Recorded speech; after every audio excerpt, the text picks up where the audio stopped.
말씀을 아이들도 같이 읽고 좀 그래서 좀 여러 가지 많은 좀 그림과 자료들을 보면서 아이들을 눈으로 좀 봐야 되거든요. 그래서 그렇게 좀 능동적으로 같이 말씀을 좀 나누도록 하겠습니다.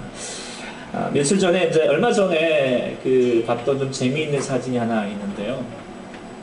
네. 아빠가 이제 아이를 헝가리에 치고 있어요. 아빠가 이렇게 이제 아이를 이렇게 해봤죠. 근데 이거를 당하고 있는 얘 생각의 높이는 이 정도라는 거예요. 그래서 하늘씩 높아 보이는 거죠. 예.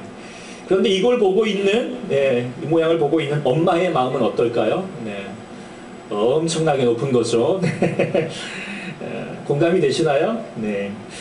그래서 이걸 보면서 사람마다 실제의 거리와 마음의 거리가 달라질 수 있겠다라는 생각을 가져보게 됩니다. 이 그림 속에서 여러분들 무엇이 보입니까? 네, 뭐가 보입니까? 뭐가 보이는 사람도 있고 안 보이는 사람이 있는데요. 잘 보면은 춤추고 있는 남녀가 보입니다. 그런데요, 이걸 그림을 이제 말한 사람이 이렇게 얘기하더라고요. 이 그림 속에서 춤추는 남녀가 보이는 사람은 디자인적인 감각이 있는 사람이라고 그렇게 얘기를 하더라고요. 그러니까 이제 같은 거라도 내 마음에 어떤 마음의 상태와 감각이 있느냐에 따라서 보이고 안 보이고의 차이가 있다라고 하는 것을 얘기하고 있는 내용입니다. 그렇다면 다음 그림을 보여드리겠습니다. 예, 열심히 설명해봤자 안 보이는 사람은 안 보입니다. 그냥 마음속에 디자인 감각은 내게 없구나. 뭐 나는 그냥 내가 더 잘할 수 있는 게 있겠지라고 생각하면 돼요. 예. 자, 이 그림 속에서 여러분들이 무엇이 보입니까? 네. 자, 이 그림 속에서 많이 봤던 그림이기도 합니다. 예. 지금 갑자기 우리 아이가 예수님 그러는데 또 어떤 사람은 뭐가 뭐야 뭐 이러는데요. 저도 이제 어릴 적에 이 그림 속에서 예수님이 있다 그러는데 정말 안 보이는 거죠. 근데 문득 그 옆에서 이런 얘기를 하는 거예요. 야, 이 그림을 보고서 예수님이 안 보이면 천국 못 간대. 이렇게 얘기하는 거예요. 네 마음 가운데 예수님이 안 계셔서 예수님이 안 보이는 거라는 거예요. 제가 얼마나 마음 가운데 시험이 들었는지 모릅니다. 그래가지고 얼마나 지금 이걸 보고 싶었는데 안 보이는 거예요. 설명을 해줘도 안 보이는 거예요. 나중에 문득 보이더라고요. 그래서 야, 이제 난 천국 갈 수 있겠다 생각을 가지게 되었는데 이 시간에 여기 안 보이시는 분? 천국 못 갑니다. 그런데 정말 이 그림이 보일 때 천국 가고 못 가고, 아니면 이 그림이 안 보이면 예수님 우리 마음 가운데 안 계셔서 안 보이는 걸까요? 아닐 겁니다. 예. 그렇다면 제가 정말 예수님, 그 하나님의 가득한 그림을 보여드릴게요. 정말 이 다음 그림을 봤을 때 하나님이 보이시면 여러분 정말 천국에 갈 수 있게 될 것입니다. 자, 보여드립니다. 자, 보이십니까? 하나님 보이세요? 안 보여요? 보여요? 안 보여요? 네, 안 보여요? 네. 자, 이 그림 속에서 하나님이 보일까요? 안 보일까요? 네. 눈으로 보이기에는 안 보일 것 같죠. 아이들이 그냥 순전하게 보면은 안 보이겠지만 우리 마음으로, 영으로 보면은 보일 수 있다는 거예요. 바로 오늘 내용이 오늘 시편 말씀을 보면은 온 땅에 하늘, 달과 별들도 보고 사람도 봤어요. 이거를 봤는데 이 시편 이제 다윗이에요. 다윗이 이런 온 땅과 하늘과 달들과 별들도 보고 사람도 봤는데 그걸 보면서 보고 났더니 이렇게 얘기했어요. 온 땅에도 여호와 우리 주여라고 말하고 있고 하늘도 주의 영광이 덮었다라고 말하고 있고요.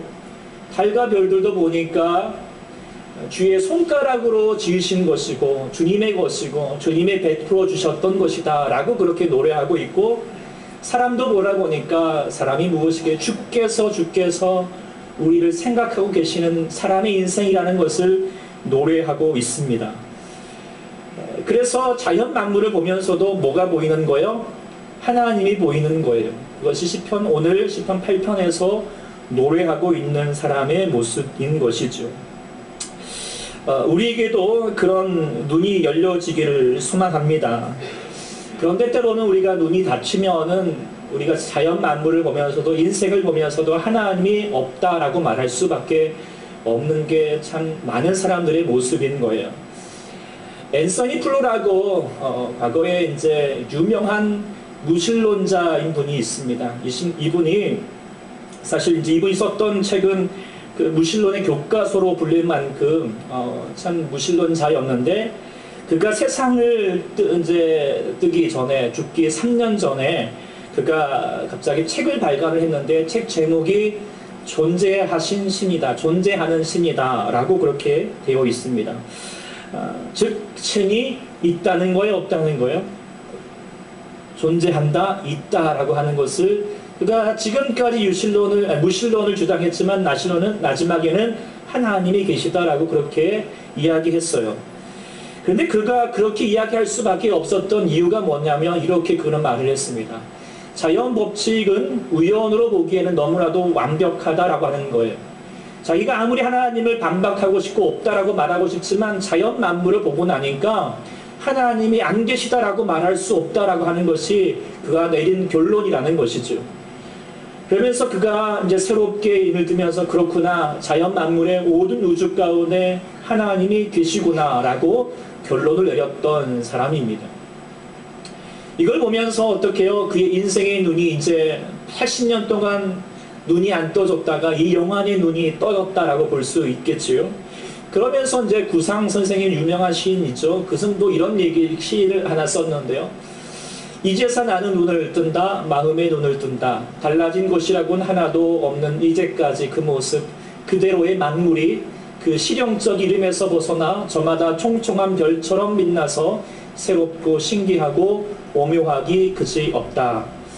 그 전까지는 그냥 실용적으로 그냥 있으니까 있는 것이고, 과학적으로 뭔가 좀 이리저리 따져보면서 볼 때에는 뭐가 안 보였는데, 그냥 그것만 보였는데, 그런데 마음의 눈이 이제서야 뜨고 보니까 달라진 건 없는데 뭐가 보이는 거요? 그 안에 오묘하게 새롭게도 새겨져 있는 것들이 보이기 시작하다라고 하는 거예요. 바로 하나님이 보이게 되는 줄 믿습니다. 바로 이 앤서니 플루라고 하는 사람도 그제서야 영안이 늘면서 정말 자연 만물 속에도 하나님을 가득하게 되었다는 것을 보게 되었고, 구상 선생님도 마찬가지고, 오늘 특별히 시인도 모든 자연 만물을 보면서도 그 속에 하나님이 충만하도다라고 그렇게 고백하고 있습니다.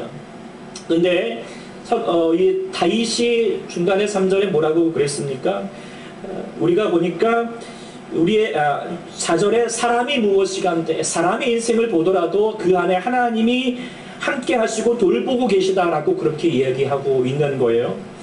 여러분들, 오늘 이제 우리가 추수감사 주일로 하나님께 예배 드리고 있습니다. 1년 동안 우리에게 행하신 하나님의 일들을 기억하는 것이에요. 그러기 위해서 우리가 여러분들의 1년 동안의 삶들을 한번 돌아봅시다.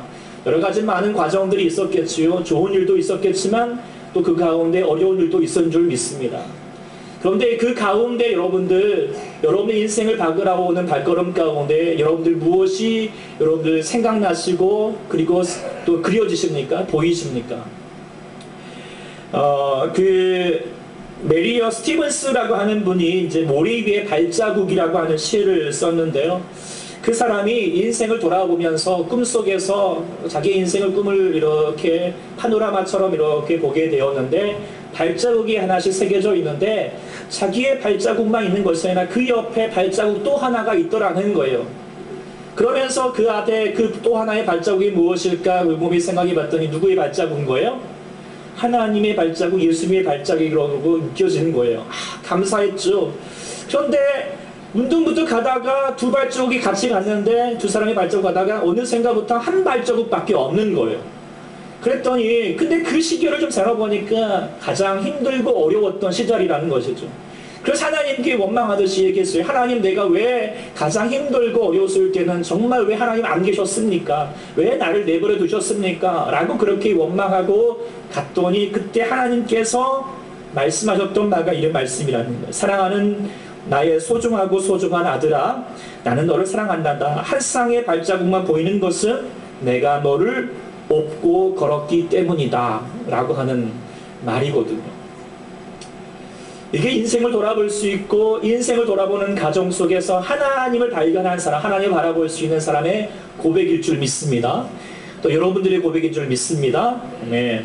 그래서 우리가 찬양하게 되잖아요. 하나님 한 번도 나를 실망시키신 적 없고 언제나 공평과 은혜로 나를 지키셨네. 지나온 모든 세월들 돌아보아도 우리가 고백할 수 있는 건 뭐예요? 그 어느 것 하나 주의 손길 안 미친 것 하나 없네. 할렐루야. 그래서 우리는 믿는 거예요. 오신실하신 주님, 오신실하신 주님, 내 너를 떠나지도 않고 버리지도 않으신 주님의 약속을 내가 믿습니다. 그래서 내가 오늘도 주님과 함께 걸어갑니다 라고 고백하게 되는 저인 줄 믿습니다. 할렐루야. 우리 사랑하는 여러분들도 인생을 돌아보아도, 우리가 천지 만물을 보아도, 무엇을 보아도 그곳에 하나님이 계심을 바라볼 수 있는 그 영안이 열려지기를 소망합니다. 그 삶이 가장 은혜받은 삶이고 그 삶이 가장 복된 삶일 줄 믿습니다. 우리 아이들에게도 이 영안이 열려질 수만 있다면 여러분의 인생이 우리 아이들의 인생도 가장 충만한 은혜로 넘치게 될 줄 믿습니다. 그런데 우리가 하나님의 우리의 인생과 자연 만물을 바라보면서 하나님을 볼 수 있는 사람이 가질 수 있는 그 특징들이 무엇일까? 무엇이 우리 가운데 주어질 수 있을까? 오늘 말씀을 통하여서 우리가 돌아볼 수 있는 몇 가지가 있는데요. 첫 번째로는 그것은 하나님을 바라볼 수 있는 자의 특징은 자신감인 것 같다라는 생각을 오늘 본문을 통하여서 가져보게 됩니다. 오늘 3절에 보니까 이렇게 같이 한번 우리 아이들도 있으니까 3절 안 보이는 걸 여러분들이 한번 같이 3절 읽어보셨으면 좋겠습니다. 같이 한번 읽어보겠습니다. 시작. 주의 대적으로 말미암아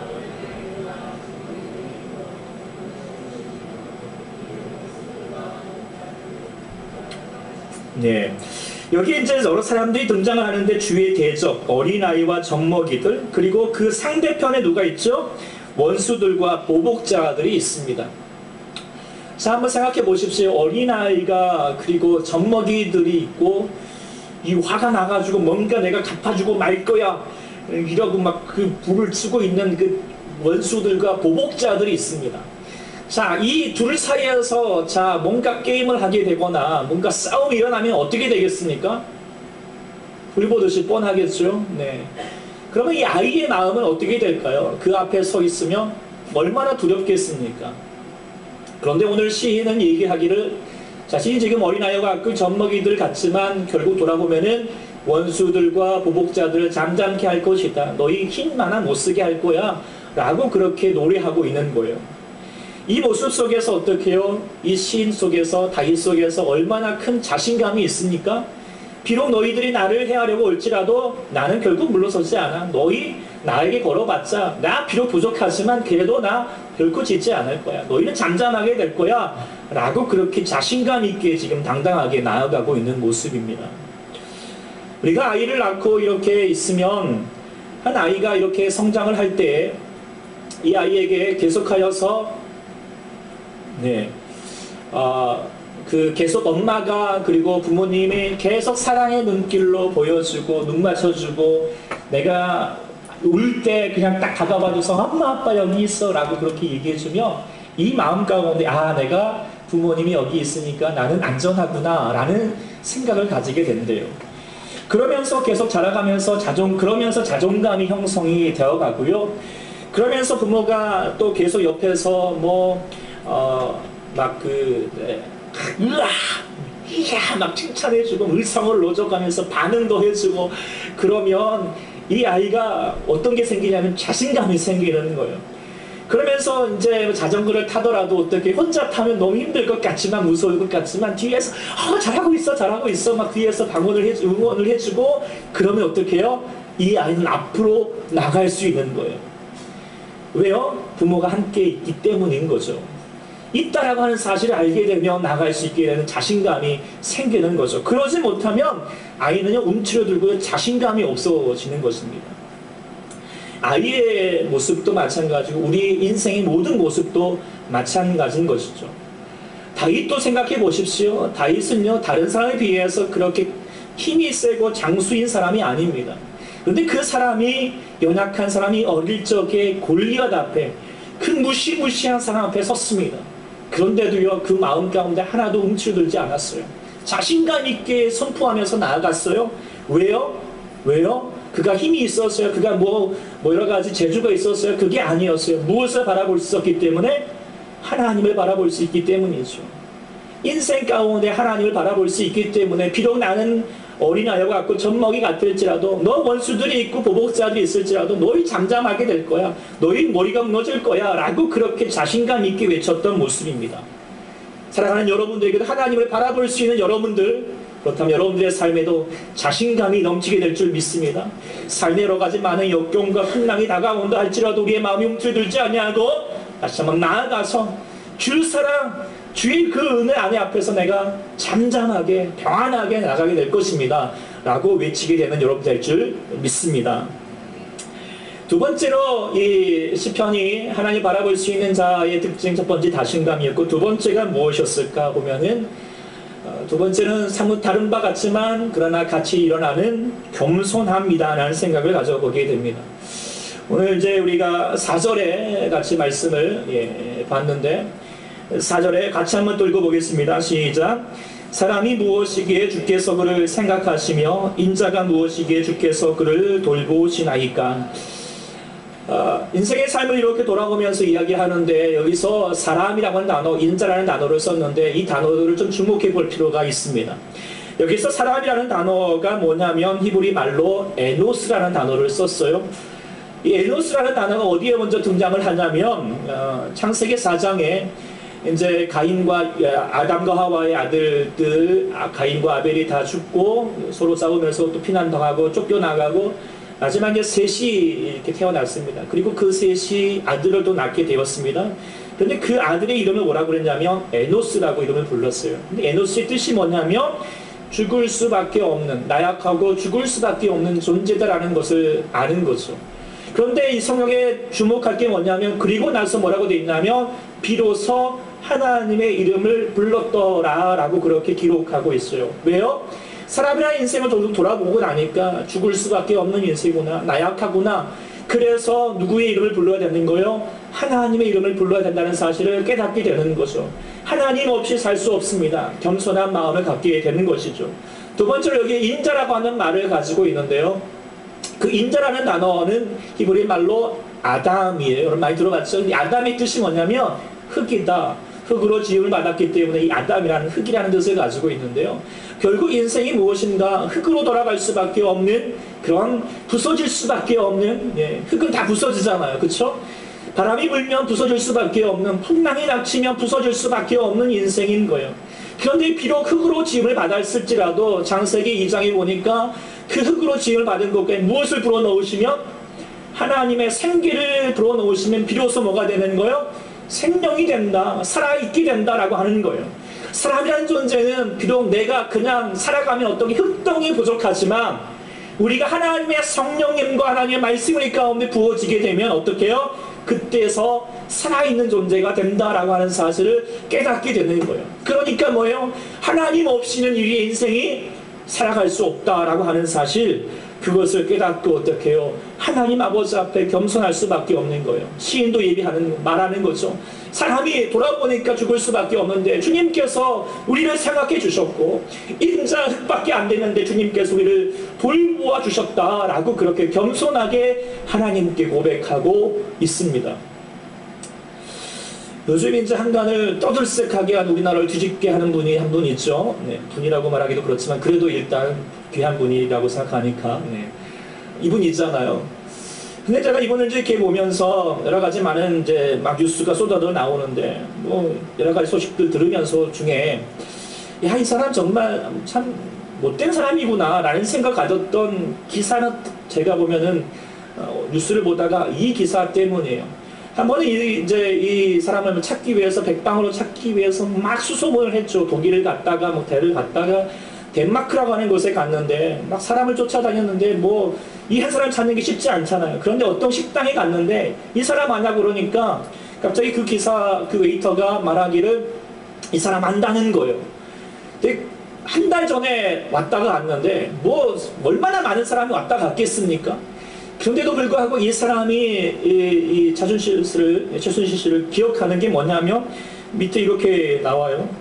그건 뭐라고 얘기를 했냐면 식당에서 많은 사람을 잘 안 보이죠? 자막이 이렇습니다. 식당에서 많은 사람을 만날 수 있는데 이들은 특히 기억이 납니다. 왜냐하면 예의가 없었거든요. 예의가 없었다는 거예요. 무리하게 행동을 하는 거죠. 웨이터라고 뭐 이거 갖고 달라고, 김치 갖고 달라고, 막 안 갖고 왜 이것도 김치냐고 막 그렇게 하면서 땀박을 주고 또 의시되면서 팁 딱 주고 뭐 이런 모습들을 가져서 수많은 사람이 왔다 갔는데 그래도 이 사람은 기억이 난다라고 그렇게 얘기를 하고 있어요. 제가 이 모습을 보면서 문득 전에 이제 설교하면서 얘기한 적이 있는데요. 인생에 이제 경영에서 유명한 그런 법칙 중에 하나가 뭐냐면 웨이터 법칙이라고 하는 게 있습니다. 근데 이 웨이터 법칙이 뭐냐면 만약에 누군가가 당신에게 잘해주지만 웨이터에게는 거만하게 행동한다면 그는 좋은 사람이 아니다 라고 그렇게 얘기하는 게 경영의 법칙이에요. 뭔 뜻인지 알겠죠? 앞에서는 당신 앞에서는 막 그렇게 뭔가 거래하기 위해서는 좋은 거 칭찬도 다 해주면서 자기보다 조금 더 힘이 없는 사람, 을과 같은 사람은 어떻게 해요? 함부로 대하고 있는 사람은 나중에 당신한테도 그렇게 할 사람이다, 믿을 사람 아니다라고 하는 것을 보여주고 있는 거예요. 근데 그 자순실실 보면은 이런 모습 보면서 야, 이 사람 참 좋은 사람이 아니다라는 것을 드러나게 되는 내용이죠. 그런데 이제 이 모습을 조금 더 깨달았더라면, 예, 우리 대통령이 좀 깨달았으면 참 좋았을 법했는데 그걸 왜 못 깨달았을까라는 생각을 가져보게 됩니다. 우리 인생도 마찬가지예요. 프리스 펄츠라고 하는 사람이 심리학자가 정신이 참 건강한 사람의 특징을 몇 가지 이야기하는데 그 중에 중요한 특징은 뭐 두 가지. 이게 뭐라고 했냐면 첫 번째로는 자기 정체성이 분명하다는 사람이에요.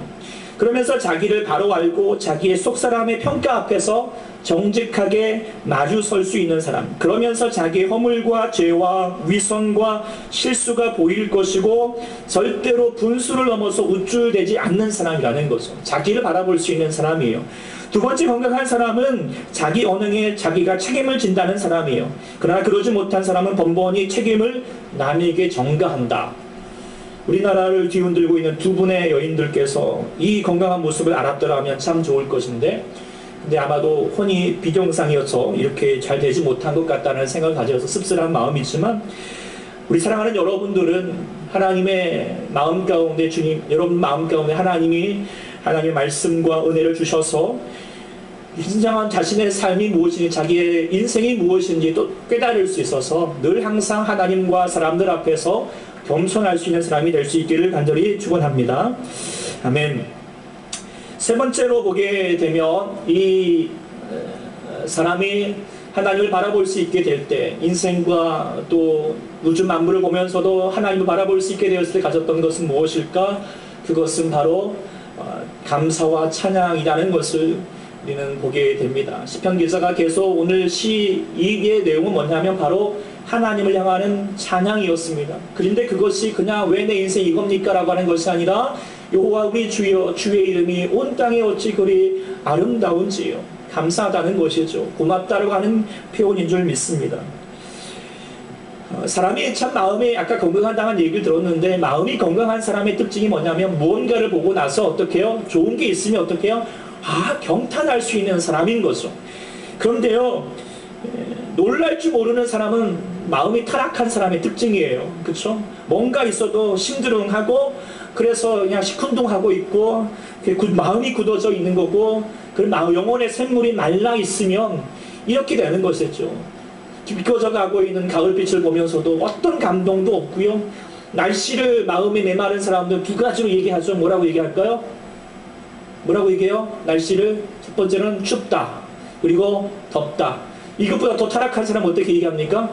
추워 죽겠다, 더워 죽겠다, 이렇게 얘기를 두 가지밖에 얘기하지 않습니다. 그러나 마음이 건강하고 하나님 우리 마음 가운데 은혜를 주시는 사람은 어떻게 해요? 자연 만물을 보면서도 찬양할 수 있고 노래할 수 있는 사람이라는 것이죠. 그게 마음이 건강한 사람이에요. 오늘도 우리가 찬양을 드렸고 여러분들 또 찬양대로 하나님 앞에 영광 돌리는 여러분들이 가장, 하나님뿐만 아니라 여러분의 삶이 가장 건강한 사람일 줄 믿습니다. 우리 아이들도 마찬가지요. 반주하면서 이것 연습하기 위해서 막 지네들이 하겠다고 막 그렇게 했어요.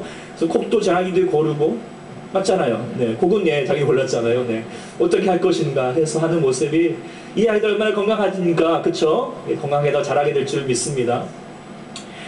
다윗도 그런 사람인데요. 다윗의 인물을 보면은 그는 정말 많은 위대한 인물이잖아요. 많은 사람이 좋아하고 지금도 존경하는 사람인데요. 근데 다윗의 삶이 그렇게 간단하지 않잖아요. 평탄하지 않았어요. 여러 가지 역경과 어려움들이 많이 직면했어요. 정말 억울한 일도 많이 당하였잖아요. 상처받는 사람이거든요. 무너질 수밖에 없는 사람이에요. 그런데 그의 인생에 정말 건강하게 그리고도 정말 위대한 사람으로 설 수 있었던 이유가 무엇이었을까? 정말 그것은 중요한 것은 그는 노래하는 사람이었다는 생각을 가지게 됩니다. 노래하는 사람이었다는 것이죠. 그래서 우리가 오늘 이제 11월 달부터 시편의 말씀들을 묵상하게 되고 묵상하고 있었겠지만 계속 보십시오. 그는요 슬플 때 어떻게 해요? 먼저 노래를 하였습니다. 시편 6절에도 우리가 탄식함으로 하나님 아버지 앞에 밤마다 눈물로 침상을 띄우며 내 욕심을 적신나이다. 여호와여 어느 때까지입니까? 어디까지입니까? 하나님께 그렇게 구하면서 이것도 노래입니다. 찬양한 거예요. 그러면서 좋을 때는 어떻게 오늘 찬양처럼 여호와 우리 주여 주의 이름이 온 땅에 어찌 그리 아름다운지. 그는요 끊임없이 노래했던 사람이에요. 시편의 많은 시들이 다윗으로 노래했던 것 아니겠습니까? 어떠한 경우가 있을지라도 그런 마음 가운데 찬양이 멈춘 적이 없다라고 하는 것을 깨닫게 됩니다. 그래서요 그는 여러 가지 삶의 역경 속에도 이겨낼 수 있었고 건강하고도 하나님의 아름다운 일을 이룰 수 있던 사람이라는 것을 깨닫게 됩니다. 사랑하는 여러분들에게도 여러분의 마음 가운데 하나님의 노랫가락이 멈추지 않기를 소망합니다.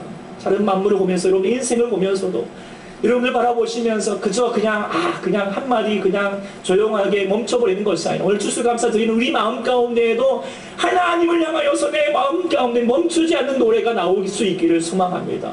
참 좋으신 주님 늘 가까이 계시도다. 그렇게 우리 마음 가운데 여러분들 찬양하며 나갔던 것처럼 우리 마음껏 다가오셨던 주님을 누릴 수 있기를 소망합니다.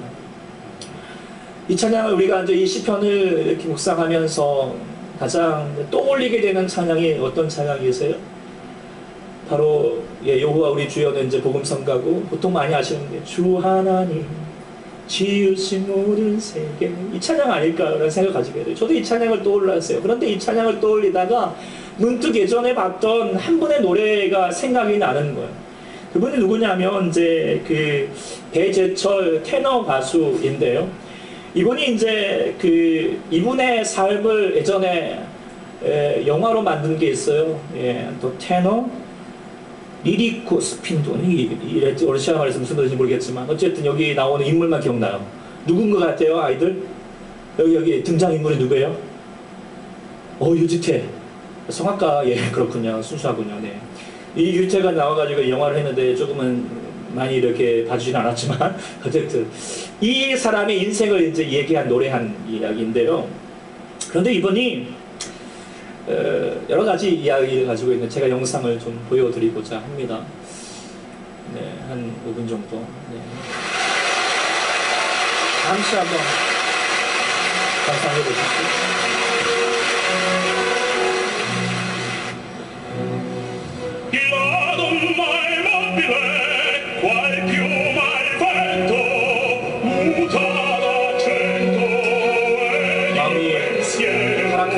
찬양이 안 들릴 것입니다. 풍부한 감성과 힘있는 가창으로 감사하죠? 호기롭게 청중을 압도하던 테너 배재철.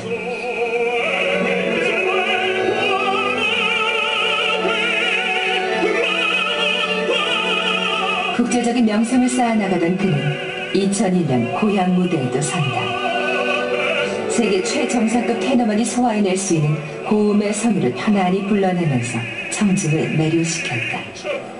국제 오페라계에서 장래가 촉망되던 2005년 가을, 배재철은 목소리에 이상을 느낀다. 병원에서는 갑상선에 혹이 있다는 진단을 내렸다. 정밀 검사 결과 암이었다. 짧게 부르시는 노래 있으면 한 개 불러보시겠어요? 노래? 노래요. 주 하나님 지으신 모든 세계 내 마음속에 세계적인 테너를 꿈꾸던 가수가 수술대 위에 누워 노래를 해야만 하는 상황. 하늘의 별 울려 퍼지는 뇌성 2005년 9월 있었던 마지막 무대 이후 거의 2년 만에 사람들 앞에서 노래를 하기로 한 것이다.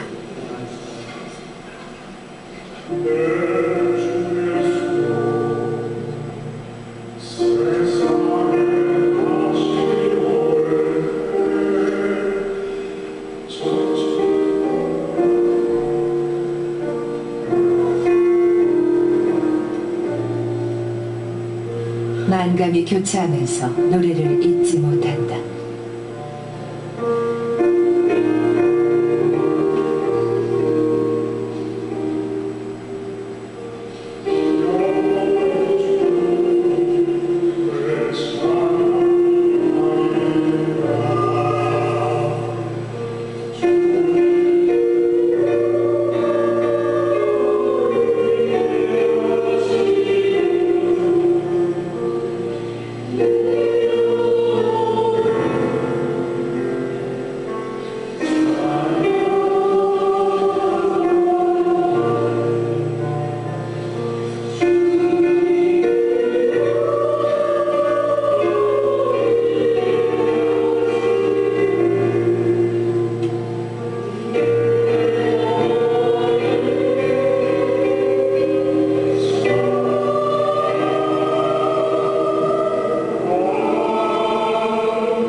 네, 제가 이 찬양이 뭐 많은 경우를 들어봤지만 저는 이 테너 가수가 두 번의 이 찬양이 가장 아름답게 들렸고요.